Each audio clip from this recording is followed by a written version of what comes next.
Here's a mental image for you to attempt. Try to picture Carlos Ramirez as a soldier. I can't do it even when I see him on screen in a uniform and helmet. He's a member of the reserve, and he's gone off to a small island not too far away for his 2-week hitch. Sister Bertrille is worried about him because she knows the kind of pampered life Carlos is used to living. She's not sure what roughing it and living on field rations will do to him. If you're on guard duty, shouldn't you be guarding something? Oh, no. These are just games. Even when the battle starts, it wouldn't be a real one. Carlos isn't sure what those things might do to him either, so he's not taking any chances. Ramirez! What's going on? Well, and we have a war game, sir? I'm playing. His CO isn't playing. He's Captain Daniel J. Do or Die Dolger, and he's a tough guy. You can tell by the gravel in his voice. You civilian, you 2-week hero, you think these maneuvers are some kind of joke? Oh, no, sir, I don't. I'm dedicated. Young lady, how did you get on this island? His yacht? His yacht? There's only one thing I hate more than a civilian. A rich civilian. We've seen John Daner so many times, he's practically a fixture around here. Hogan's Heroes, Captain Nice, Land of the Giants, he was all over the place and always turned in a memorable performance. We already know he was equally at home in comedy and drama, and today he's pulling out several stops on both.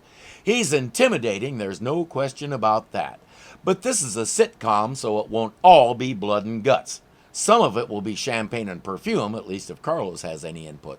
You may have thought you were only on 2 weeks active duty. Yeah, I thought I was. But you've just become a career man. He doesn't have the authority to do that. Only the top brass can do that. And even then, if he has a solid reserve contract, they can't make him go beyond his 2 weeks unless his unit gets called up for a genuine emergency. I don't think the captain's jealousy qualifies as a genuine emergency. He's threatening Carlos with 20 years in the brig, and he doesn't have the authority to do that either. Lucky for him, Carlos doesn't know that. The old man liked the way you peel the potatoes.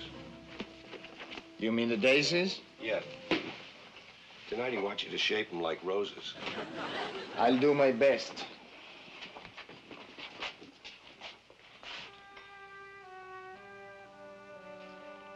It's a little hard to see from that angle, but it's a letter to Reverend Mother Placido at the convent Santanco. If Dolger knows her well enough to write to her, maybe Carlos can work that angle and get a little help out of this mess. He just has to get a message to her during a red alert with a total communications blackout. Lieutenant Willis, could I please see Carlos? No, I'm sorry, but it's against regulations. Just for a second? Please, Lieutenant, before she goes, one little kiss. Well, it's against regulations. I know. A little kiss that comes with a whispered request to contact Sister Bertrille and tell her to come here immediately. He's in trouble. And while it's true that Carlos learned a long time ago how pointless it is to say no to Sister Bertrille, that works the other way around too. She's come to see Carlos as a dear friend, and if he's in trouble, she can't say no either. Sister Bertrille, we cannot interfere in the affairs of the Marine Corps. But Reverend Mother, Ginger said that Captain Dolger is going to court-martial Carlos. Captain Dolger? Captain Daniel Gung Ho Do or Die Dolger? No? Yes, I know him. In fact, he is my cousin. She tries to put in a call, but she doesn't realize they're conducting war games. There's nothing for it. Sister Bertrille will fly over there and try to find out what's going on and what she might be able to do for Carlos. What is it, Willis? Unidentified object approaching on the radar, sir. It's nothing but a pelican. Let me see those. Man the firing positions. Sir? A pelican? They certainly bamboozled you, Willis. It's one of our new missiles. I'll bet it's the first two-legged missile he ever saw. They shoot her down with their artillery. Since it's only games, the shells are filled with flour to mark where they hit. But you can brush that off. How do we know they're hit? The honor system. However it works, Sister Bertrille is covered in flour, but she made a soft landing. Carlos? Carlos? Oh. Sister, are you all right? Oh, yes. except for a few scratches on the fuselage. Carlos isn't above bringing up all the cool things he's done for the convent, so now he needs a favor. Reverend Mother has great influence on Captain Dolger. You have to persuade her to intercede for me. Oh, Carlos, I'm sure she wants to. She even tried, but she couldn't even get a telephone call through to Captain Dolger. She won't be able to, but she has a nun who can fly. A letter? A special delivery. What did she think he meant? Sometimes she's a little slow on the uptake. Radio headquarters. Tell them we repelled their aggressor. Yes, sir. You found your sunbeam, didn't you? They'll all be thoroughly confused when headquarters comes back saying they didn't send any aggressor, so whatever he shot at didn't come from them. As far as anybody knows, the U.S. military has never used Pelicans in combat. I'll always be grateful to you. Oh, it's nothing, Carlos. Nothing. You risked your neck to get over here. You're my friend. A girl. You just don't stop. Do you, Ramirez? Girls. How dare. He refuses to believe she's a real nun, even when they tell him what convent she's from. He just wants to know how she got on the island. May as well tell him. Can you keep a secret, Captain? Try me. I flew. I see. You took an unscheduled flight on Air Vatican, and you landed on our non-existent landing strip. You see, sir, I didn't fly in an airplane. I just flew. She starts trying to explain the aerodynamics, but if you explain anything more scientific than gun go bang bang, you've lost him.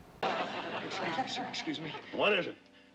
Sir, I just spoke to headquarters, and they say that wasn't the aggressor we repelled. No, sir. It was me. Your guns fired at me and everything. Oh, of course.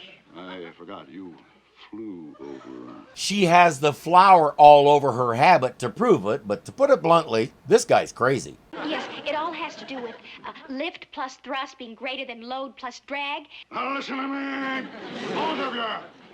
I've been in the Corps 30 years. I survived Okinawa. I survived Guadalcanal. I survived Incheon. And I'm gonna get through this too. My biggest problem with this episode is the overuse of running gags. We've seen at least 3 already. That speech of his will be one of them. Choking his aide with the strap on the binoculars will be another one. And the phrase lift plus thrust will become the bane of his existence. They're all good jokes, there's just too many occurrences of them and they lose their punch. That's why if you're going to have a running gag, have a running gag. Limit it to 1 per story. If everything becomes a running gag, you don't have running gags anymore. You have a bunch of empty repetition that isn't funny. We didn't reach that point this episode, but we came close.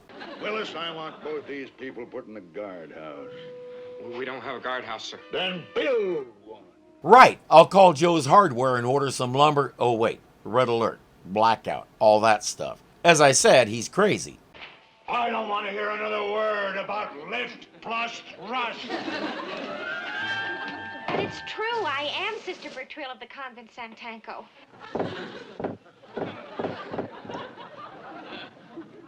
If you don't believe my story, just ask the Reverend Mother Placido. He has his mind made up they're part of an advanced scouting team from the invading force. Basically, if it doesn't shoot at you, he doesn't grasp what it might be.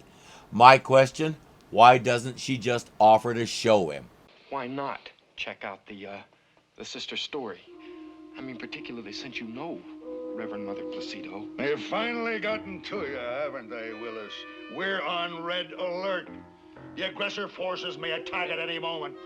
Do you think that I would desert my command post to scramble over to San Juan and check out a red herring like this? Well, yeah, because that's exactly what he does next. And if they were going for a red herring, doesn't he think they might try to dream up something a little more believable?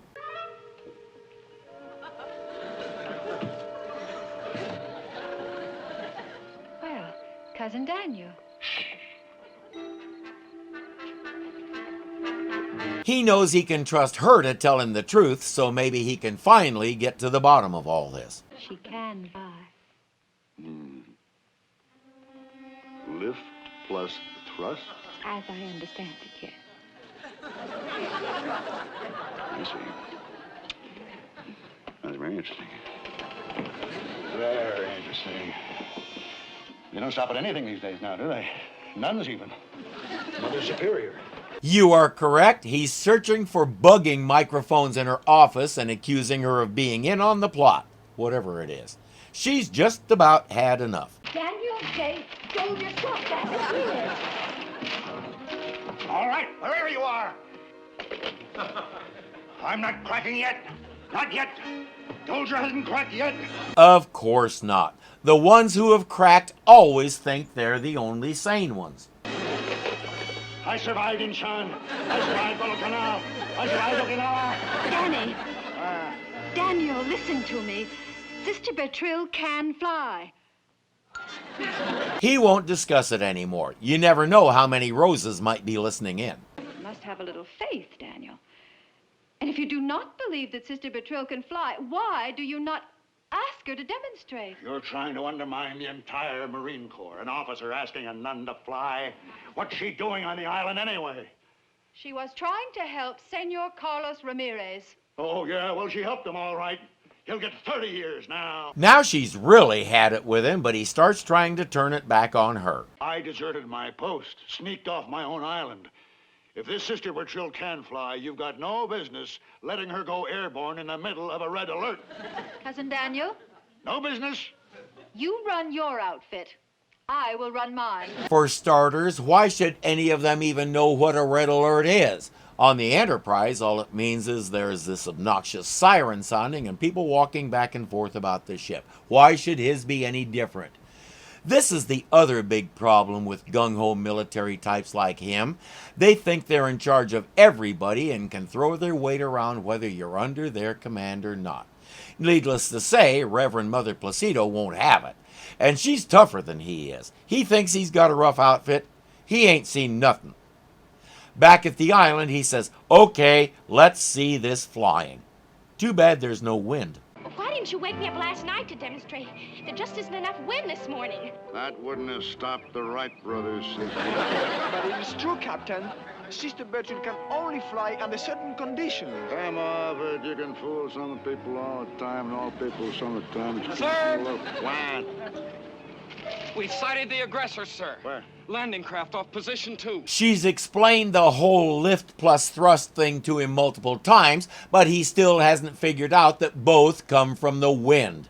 And now he has other things on his mind. Alice, I'm sorry. Of all the times to get grounded. Don't worry, sister. If I'm going to be shot, there's no one I'd rather have standing beside me. Thanks? Suddenly the wind picks up and off she goes. She doesn't want to desert Carlos, but he's basically demanding that she get out of there and save herself.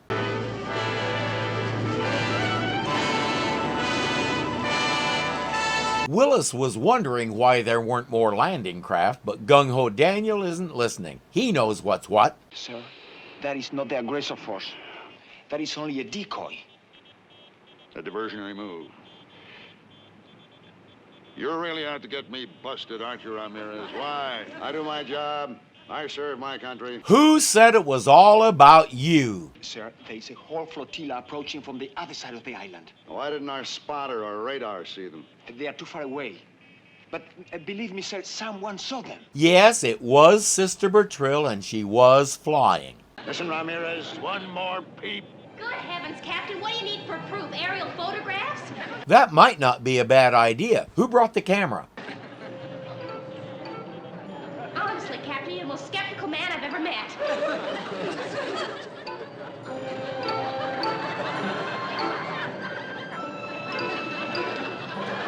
Captain. 0 hour. Don't worry, Cousin Daniel. You survived Okinawa, you survived Guadalcanal, you survived Incheon, and you'll survive this. He tells Willis, deploy our forces to the other side of the island. Lots of stock footage later, the invading force surrenders. Their commander is congratulating Captain Dolger.